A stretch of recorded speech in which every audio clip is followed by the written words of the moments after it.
So good afternoon, students. So we have a session now on determinants of health, and this is a very fundamental concept that we need to know as we, know about various diseases, and we want to know about the epidemiology of various diseases. I think what relates to being healthy and what relates to being diseased is something fundamental to our understanding and expanding our knowledge about occurrence of disease and the various responsible theories as why a particular disease occurs and what makes people ill.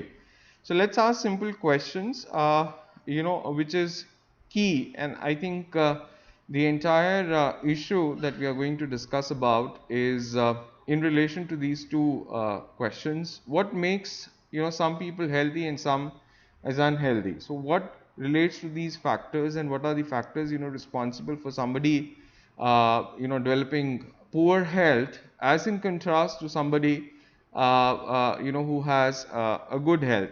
Now, those of us, who can recall, there is a World Health Organization definition of being healthy as what is health. So way back in 1948, when the World Health Organization, and also when we had the Alma Ata Declaration way back in 1978, we have this definition of health, which was being given, and this health definition encompasses various dimensions. So somebody is having good health or good well-being, and there are various dimensions. So one is the physical dimension that we talk about, that somebody doesn't have any disease and is performing to best of its abilities. But now we also of late realize that there are other dimensions, and we talk about the mental well-being, and we also now have added to that there is a spiritual component. So health, well-being in terms of maintenance of good health, and well-being in terms of physical dimensions, the mental dimensions, and the spiritual dimension. It's not merely just an absence of a disease or infirmity. By infirmity we refer to the old age and senility. So why is that some people develop bad health? So that is what is the key question. And when we say that somebody is maybe having an old age problem, and now I'll come to the current situation of the pandemic, and what relates that some people are getting affected, some people are not getting affected, and there are various theories that are being postulated and put forth in substantiating why some people are developing asymptomatic infections, some people are developing symptomatic infections, somebody may be infected but not getting any symptoms, and so on and so forth. Now then, the other fundamental question is that we need to understand that how can we create a society in which everyone has a chance to live long and healthy lives. And that's what is important, because ultimately the entire medicine, the goal is to increase longevity, but it's not just increasing longevity, but it's also longevity with quality of life. So we want everybody to enjoy the maximum quality of life, so that they are able to render their role in this society to best of their abilities, and also that they have a socially, economically productive life years. And that is something which is very important, and there's a lot of research that has gone in at what increases longevity, but at the same time it's also the quality of life which is gets being added. So this is the background questions that we are trying to answer.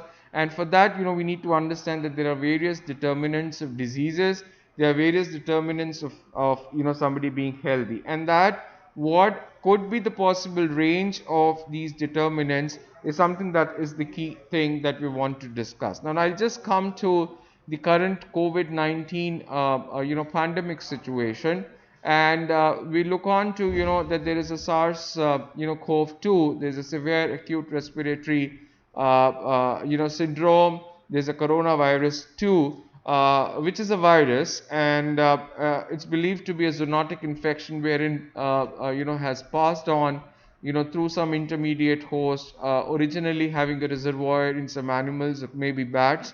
So there is a key exposure to this viral pathogen, which relates to the occurrence of disease. Now, is it that somebody is being exposed to this particular virus is going to develop the disease is something that, there are various factors that will come into play.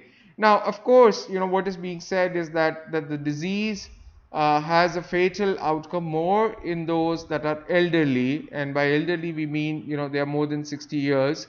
And there's also kind of literature now which is coming forward that the fatal outcomes are more seen in men as in comparison to women, and there are a lot of theories for that. And that people who have some comorbid conditions, say for example somebody is having diabetes, somebody is having cancer, somebody is having hypertension, somebody is on immunosuppression, or is in immunocompromised state due to variety of reasons, or any person who has problem in the immunity is something that is more vulnerable to get a full-blown disease, and also going to a stage of symptoms, and then progressing further to a critically ill stage. And then finally, when we say that the person requires the ICU admission, and there could be mortality or fatality also. Now, in this situation, we also are trying to propagate that there are certain factors which are responsible for reduction in spread, and that is something which is very important. Like I'm wearing right now mask, and that is something which is a new normal in the COVID pandemic situation, wherein we want that there should be reduction of transmission, and the exposure should be minimized. Now, this is particularly important with the maintenance of the etiquettes, how to behave and how to basically reduce the chance of your exposure, and also at the same time, in case you are infected, you are also reducing the chances of transmission to healthy subjects. So we talk about respiratory hygiene, we talk about physical distancing, and these are something which are very important. And right now in Delhi, there is a threat that's coming up that the cases are increasing every day. After that we have seen the dip, and it could be either that we are heading towards a second wave, or it could also be that we were missing earlier cases, and now the testing again is on likely increase. So that is why we are picking up more cases. But then definitely the personal factors are important. And then there are certain social factors, and we will discuss in detail about sociological aspects and how do they impact being healthy and non being healthy. But I think the fundamental key things that you have to keep in mind is somebody is literate, somebody is illiterate. Does it affect their healthy status? It does, to a large extent, and I'll show you some examples there. Somebody is poor, somebody is rich, somebody could afford something, somebody cannot afford something. Well, that's income parameter. So a lot of things are also being decided based on the economic aspects, and that also affect disease. So there are diseases of poverty, especially people who are living in poor, shabby conditions, who are living in say slums. They are exposed to a whole set of infective etiologies because of overcrowding and many people sharing common spaces, and that itself it's the vulnerability. Their vulnerability is higher to get a particular disease just because of their poor status, poor socioeconomic status.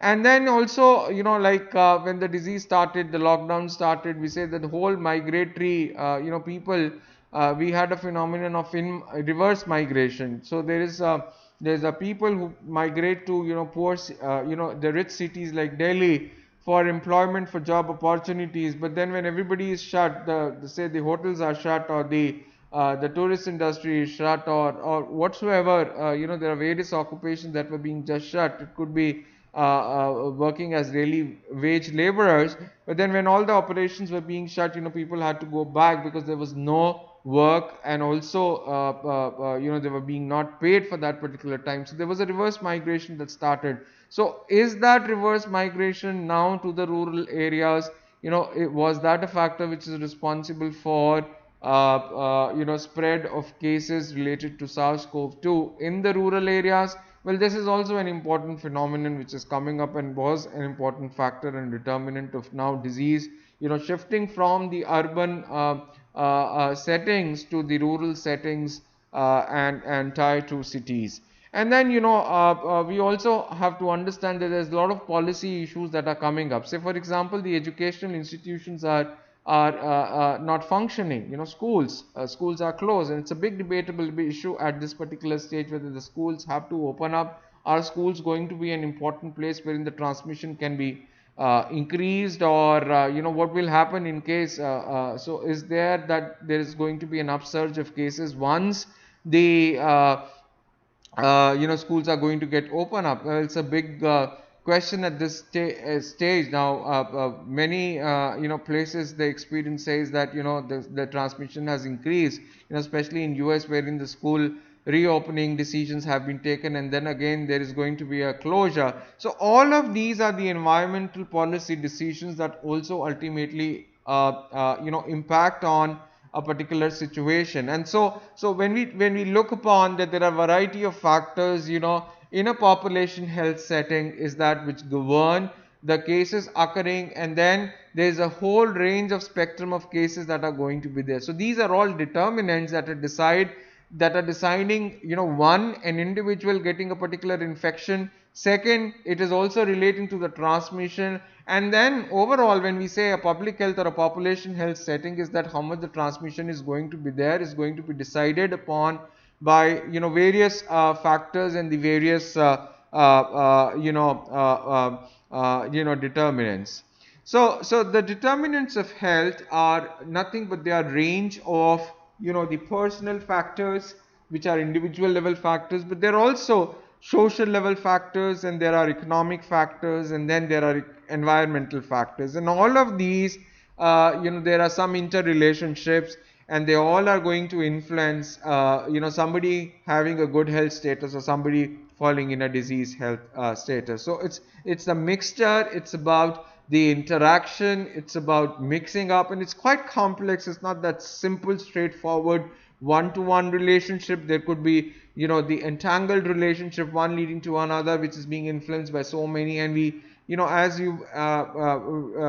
we go further, we also talk about web of causation, especially in terms of chronic diseases. And when you'll come to the fourth semester and you'll have our postings, we talk about laying out graphically these web of causation. So web of causation is basically an interplay of various factors that ultimately results in a particular disease status or an outcome status. So we try to play and try to understand and assess the various factors which are there.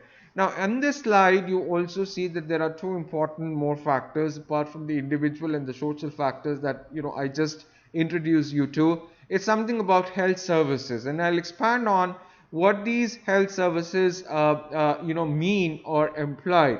Now this basically just a brief introduction at this juncture is about that somebody is able to access health services or not, and there are a variety of health services at different levels.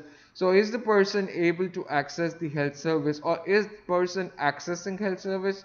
The services may be available, but still the person may not access it. So it is that which is going to influence. Now if you access a health service quite late, maybe in a severe stage of a disease, so are you going to have a different outcome vis-a-vis if you access the health service quite early? Now I'll relate again to the corona situation, and the reason I'm doing this because this is something which is current and all of you are affected. We all are affected with that, and there's a lot of current knowledge which is prevailing on that, so you can relate and understand this particular topic quite well. Say for example, we talk about now home monitoring of oxygen saturation. Now in case there is an elderly or there is a person who is infected not having symptoms, we say now distribute pulse oximeters. Now why do we say pulse oximeters? Because to monitor the oxygen saturation, and if oxygen saturation is dipping down, well, that is an alarming situation wherein there could be a person having a lung compromise and therefore requires a hospital admission to say that there is no further deterioration, and if there is any deterioration, the person gets treated promptly. Now this is basically to raise an alarm at the home level, now which if not being monitored there could be a deterioration, and if the person doesn't access or doesn't take hospital care timely, the outcomes can be worsened, and the person may not have the desired outcome. It is that something, for that reason the health services and the knowledge, and we'll talk about this, a little later also. And then of course the genetics, I mean your genes. Many of the diseases have got the genetic linkage, and what we say is that there is a gene environment interaction. So all of this affect the health and the interrelationships. Now, as I mentioned, just now, that policy making is something which is an important determinant. Now, in population health, we talk about, policy level interventions, and that's something which is very important. So, for example, you know again I'll talk about the corona situation, is school closures. It's a policy level thing. Now, whether we should have NEET exams or online exams, whether we should have these online educations, how the education has to go forward in the current situation is a big debatable issue, but everybody is trying to innovate in the various approaches so that the education should continue, and people should not have a 0 year, because that is something which is a big drawback, and it's going to be a setback to to everybody's career, and we don't want all of our young generation to witness that. And that's the reason there is so much that is happening, and so is the concern about the schools. Now, I'll give you outside examples. Say, for example, we want people not to smoke. So when you want, and you know that the cigarette smoking or even non-cigarette based smoking products, it could be bidi, or it could be non-smoked tobacco. Well, all of them are injurious to health. Now, what we want is that people should minimize their use. Now, one of the ways is basically you make them costly, and how do you make them costly is basically to levy a tax on it. So this is a policy level intervention wherein, if you make them costlier, I mean, some people are going to use it less, some people are going to buy it less, and therefore this is going to reduce the consumption of tobacco. Now, this is very important because we want the reduction of tobacco related hazards and harms, and if these are going to be more costly. Similar is the case, there were a variety of cess and tax which can be introduced, and this is basically there also about now these days about the fast food items, and it has been seen that the obesity and the overweight is linked to the consumption of these fast food items, and it is because of their increasing availability and presence in the markets, and that there's so much advertisements that happen that it becomes very lucrative and very attractive, that whenever somebody is having an outing, people want to have it. So one is that you make them costly, pizzas and burgers. I mean, they should not be that cheap, so that anybody who's there in the market wants to have it, and it's if it's 10 rupees, 50 rupees, it's something which is cheap. So it's like, you need to have those tax based interventions, and there is so much wherein the policy level interventions are important. Similarly, say for example, you want to reduce the road injuries, and you are concerned about the safety, in the highways and all, and the seat belt behaviors, and better design products, I mean, both of the roads and also of the vehicles. All of these are related to legislation. So there's a whole chapter of legislation and health, and also the policy level interventions that can ultimately influence, and that's an important determinant. Even the behavior of people is determined by the environment and the legislation, and the kind of policy level architectural milieu in which the people behave, and that's something which is very important determinant that makes people to accept or to adopt a behavior or to reject a particular behavior. Now, we did talk about the social things, and I'll just flag some questions just to give you a flavor as what these social determinants could be. So, how a person develops during the first years of life, early childhood development. There's a lot of, and that's all entire environment, and the environment and the exposure basically comes from the family members. How much education a person obtains, are there going to be school dropouts? Now, people who drop out, there are a variety of reasons, and sometimes the poverty and poor family, if the parents do not know the importance of education, that's very important. Or you want, say, adolescent girls, sometimes, we get to know that, they have more siblings to take care, and parents, they go outside. So who is going to take care of, say, other children at home? Being able to get and keep a job is something that's a social factor. What kind of work a person does depends on a lot of factors. I mean, it depends upon your education, it depends upon your opportunities that you get at a particular place, and what kind of job opportunities you have. And people migrate because of various job opportunities available there is a migration that happens at different levels. I mean, from villages to the urban areas, from urban areas of one setting to another urban setting, and then there is an international migration also that happens. Say, for example, in New Delhi to US. So all that basically is that the migration, I mean, it's a social process, and there are reasons that why people migrate for a better life, for a better economic opportunities, and also for better standard of living.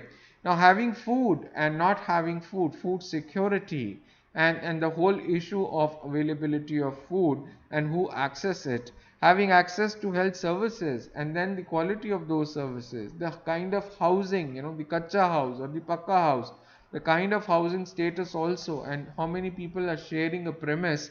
I mean, the closed spaces, ventilation, how much money a person earns, discrimination, social interaction. And these days there's a lot of I mean, when the social media is active, but we also are concerned about whether people are interacting. Is there only a virtual interaction, or and probably people are lonely from inside and they are just interacting virtually because there's nobody for physical contact. So there's a lot that social life and the social factors do affect. And mental disorders, I mean, social interaction is very, very important, and with the kind of lockdown situation that we had, people were really stressed up. So availability of resources to meet daily needs such as educational and job opportunities, the living wages, the exposure to crime, violence, neighborhoods, and are these neighborhoods safe neighborhoods, or they are neighborhoods where there's a lot of crime. So naturally that has an impact on your mental health status, the upbringing of children, social support. If suppose there is all around dirt, and you're living in a place wherein there is a lot of water collection. Now these days we have vector-borne diseases, so wherein if you have favorable conditions for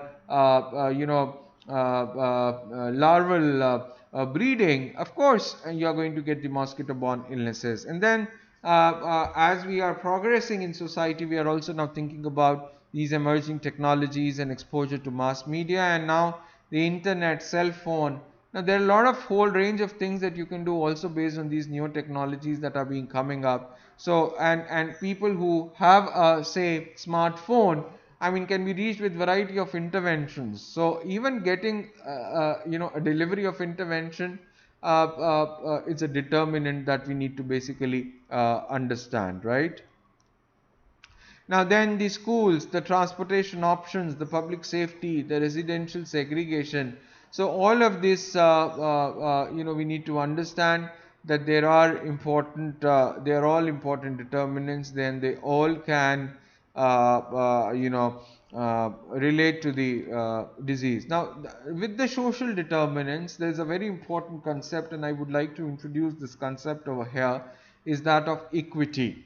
Now, we have two words, equality, and the other word is equity. Now, when we say equality, you need to understand that equality means everybody is equal, and when we say equity, we say everybody is not equal, and people are different. And when people are different, we need to understand that the needs are going to be different. Now, when we say the needs are going to be different, you have to understand that somebody is poor and somebody is rich. So naturally a poor cannot afford an expensive treatment, whereas a rich can afford an expensive treatment.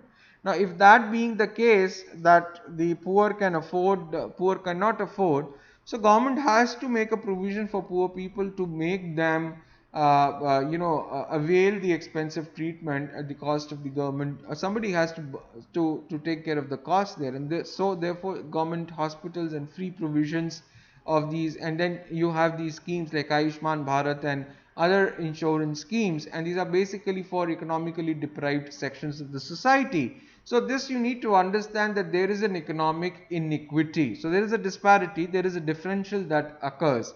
Similarly, there could be, say, geographic inequity. Now, say somebody is living in an island. Now, if you are living in an island, you are surrounded by water all the times, and if you want to have access to a healthcare institute, which is not going to be maybe not there in the island but there in mainland, so how do you go? You have to travel by ship, you will have to travel by air to access that particular kind of institute which is far located away. So this is something that you need to understand, that there is an inequity that prevails, and the inequity is because of variety of reasons. And when we have this inequities, we need to understand that the social determinants play a very important role for having these inequities. So somebody is poor, somebody is living in a forest, somebody is living in a tribal area, somebody is living in a island and not in a mainland. So somebody is living in an area that is more fire prone. So all of these are inequities, and because of that you need to have your arrangements so that these inequities can be bridged and people can take care of the situation better. Now then we have these physical determinants. Now these are very, very important, and the environmental hazards these days are very important. And when we say climate change settings, now in these days we do talk about the climate change, and there are vulnerabilities because of the environmental hazards. Similarly, the buildings, if the buildings are not safe, and if there is a disaster prone area, if suppose there is an coastal area and people are inhabiting that particular surrounding area wherein the floods happen, say for example right now the situation that is there in Bihar, or the multiple places in northeast, or it could be say eastern belt wherein there's a lot of flood, Assam, Orissa, things like that, wherein cyclones happen. So I mean there are vulnerabilities, and these are the determinants. In Kerala we are getting now there's a lot of these man-made disasters that have been created, and floods also happened in Kerala. And actually there was a lot of debate that was actually a man-made disaster, wherein flood was not being managed properly, and then suddenly the water was there all around, and people's places wherein they were living.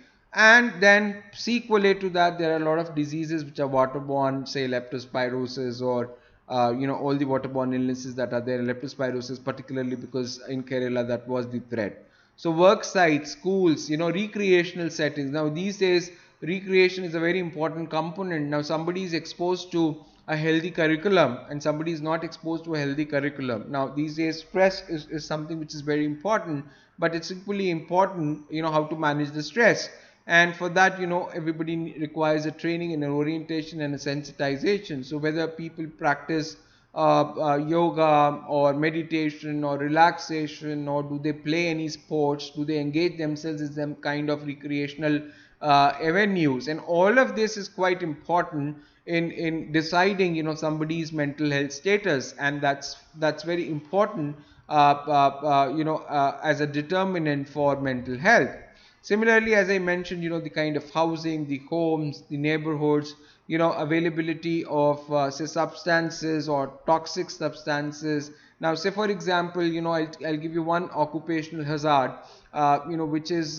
which can be related here as a physical determinant. So suppose somebody is working in doing stone cutting thing, and say for example many of the laborers in Rajasthan, they are exposed to silica dust, and there are a lot of places wherein the stone cutting and the dust that emerges out, and that gives them the exposure to silica, and that results in silicosis. So it's basically a physical hazard and also an exposure to because of the occupational setting. And if there were not a good amount of preventive measures being taken up, then actually there are problems, and then there are people with disabilities, and they have some problems. So physical barriers, if suppose the spaces are not aligned to keep interests of these differently abled individuals, I mean that's a determinant. Now we say there has to be an integration, there has to be an inclusiveness. I mean, even in the school education. So for example, somebody is visually handicapped, but then you have to align your education in a way that that child who has visual problem or a deficit should be able to also read, maybe braille. Or now you have a lot of technology advancement wherein these children who are having visual problems, but then they finally become engineers, or they're very good in music and they sing. So it's the exposure to an environment, and that also determines their quality of life. And then so is the aesthetic elements and good lighting. Now, I did talk about the health service, and I did introduce to you what health services is. So access and quality is important. Now, there could be variety of barriers what make people not accessing service. Now, this could be that lack of availability. Suppose, some HIV positive individual has to go to access antiretroviral therapy from a district hospital which is situated 60 kilometers away. So naturally that distance is a barrier. I mean, and then you have to think about, the person is working, not working, who is going to accompany that person, if there is a child. So adult, are they poor? Or then you have to think about transportation. So a lot of things get linked up, that somebody goes to a health facility for getting a refill for another 1 month or 2 months, whatsoever is the supply of antiretroviral therapy that they get. So cost, insurance, insurance is very important these days. People cannot afford very costly treatment. So it's something that one needs to know. And then sometimes those people who belong to a different place, and there are linguistic barriers also. So the outcome of the health services is that the people get unmet health needs. So their health needs are not met. There are delays in receiving appropriate care. They keep on postponing it, and because of that, the severity of illness is high. There are inability to get the preventive services. There are hospitalizations actually that could be prevented. Now, I think moving from the health services, I again would like to come to the individual behavior. Now, behavior is something that what we do. Now, when we do something, right? Now, what you need to understand is that there are a variety of things which are ultimately contingent to an individual himself. Now, the diet, the person takes diet. What kind of diet? Now, is it more so in which is prone for having non-communicable diseases? The person is living a sedentary lifestyle, or person is physically active. The person takes some substances like alcohol, cigarette, or some other substances. Similarly, there could be a hand hygiene behavior. You are washing your hands with soap and water repeatedly, and that is what is important. One of the concern in the school closure is also about access to sanitation facilities, access to water, running water or stored water, and there is a soap. All of these are important concerns, particularly in rural parts of India. Well, I did talk about the genes and the environment. Well, the biology is something very important, and that does play a very important role. So, of course, age is important. As you age, your age advances. Say cancers increase with age, and so the risk for many diseases, because the immunity also ages. Then many factors, many diseases are there for men. There are many diseases that are there for women. Immunity is very important. Say diabetes. We say father having diabetes, or in the paternal side, if you have diabetes, or you have inherited from there. So your parents having diabetes, the offsprings are going to have some risk of diabetes. Say for example, breast cancer, we have these the BRCA1, BRCA2 genes, the ovarian cancer, family history of heart disease. So genes are important, and now everything with the availability of the genetic makeup, we can actually relate about genes responsible for the occurrence of disease. But of course, in the chronic diseases, we do talk about the gene and the environment linkages. Now all of these are the variety of determinants, and we did talk about the personal determinants, there are occupational determinants, we talked about the genetics, we talked about the health services, we talk about the physical determinants. So these are all variety of determinants. Now what ultimately this relates to is the increased risk. If somebody is having a particular vulnerable factor, so we talk about there is a risk factor. So what is a risk factor? And this is important to understand, especially whenever you try to understand a particular disease, that what makes a person risky or a higher risk to get a disease. So things in your life that increase your chances of developing a condition. So if your parents are diabetic or hypertensive, your chances, so you are at risk. So every individual is at risk for something. So the variety of exposures and the variety of determinants make your increased risk higher. Now if you're living in a flood prone area, naturally you are at a vulnerable position that you may be affected due to a flood anytime flood happens. Okay, so the risk is basically that anything that increases your chance, and all of these determinants, so if there is an elderly individual, the risk is higher that he may die of stroke, he may die of cancer, he may die of any serious thing, or kidney failure or things like that. So being of certain age or sex, being from a certain ethnic group, or if you are already having a particular health condition. Now with the risk factors, we also talk about what is called as modifiable risk factors. Now what is modifiable risk factors? Now what you eat, the personal behaviors, how much you eat, what is the quantity, what is the quality of food, are you having a diverse diet, are you having a diet which is more of that contains fatty acids, which contains say trans fats. So all of that is very important, and you can modify, because that's something which is there in your hands. How much physical activity you are doing it. Are you doing daily 30 minutes brisk walking, or a kind of a vigorous activity? Whether you are taking tobacco or you are taking alcohol, I mean, this is there in your hands. You can modify. Somebody can stop smoking. It's not that you have to continue smoking. Or the illegal drugs, or while you are driving, are you wearing helmets if you are driving say cycles, or motorbikes or two wheelers, or when you are in a car, are you wearing your seat belt? Well, these are all important behaviors, and they are modifiable. Some people just say that I don't want to use it. Well, if you understand that there is a reason